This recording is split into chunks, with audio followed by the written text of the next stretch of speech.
Почитувани, Мила Царовска, министр за образование и наука, најави дека ќе ги укинува печатените учебници, а учениците на располагање ќе имале електронски учебници. Царовска влегува во ваков зафат, имајќи предвид дека 10%, 1/10 од учениците, ја немаат таа можност да следат настава преку интернет. Со самото тоа, министр за образование сама ги лишува од образование 10% од децата, создава нееднаквост и едноставно им го укинува законски задолжителното образование.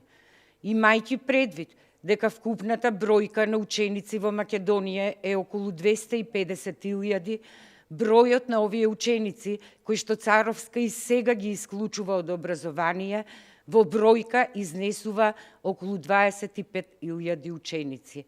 Ете толку и според податоците со кои Царовска настапува сега за време на епидемијата, толку деца се исклучени од образованието. 1300 ученици немаат струја во своите домови. Стотици ученици наводно следат настава, ама на телевизија и учат од печатени материјали, од учебници. Во бројка околу 25.000 ученици.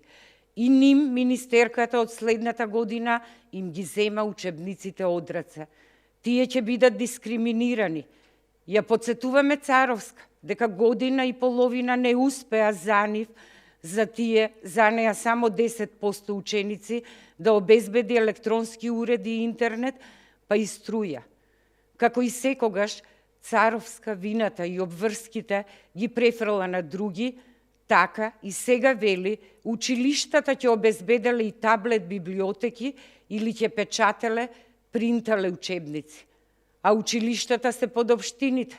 Општините се во долгови и немаат средства. Владата постојано ги сервисира, но тие пак се во долгови. Што ако сите ученици во училиштето побараат печатени учебници по сите предмети? Ќе им ги забраните? Препорачуваме Царовска да помине во Студена бара, Дедебалци, Враништа и бројни други места и да ги посети училиштата. Така ќе добие вистинска слика и ќе стане јасно што треба да стори. Царовска, не случајно учебниците се илустрирани и шарени за децата да ја засакаат книгата и стекнувањето на знаења, за да ја засакаат науката, да може да просперираат во животот, за да придонесат и за себе, и за Македонија. За книги зборуваме, Царовска за книги. Западните, современите, богатите држави фрлаат ли пари во ветер, што се уште печатат книги, секакви, од учебници до енциклопедии и белетристика, се чуваат и обновуваат светски библиотеки, иако се може да има само во електронска форма. Тие нели се грижат за нивните идни генерации? За книги станува збор, министерке, за книги и знаење. Не им ја одземајте книгата на децата од раце. Ни еден тендер, ни еден софтвер или платформа не вреди толку.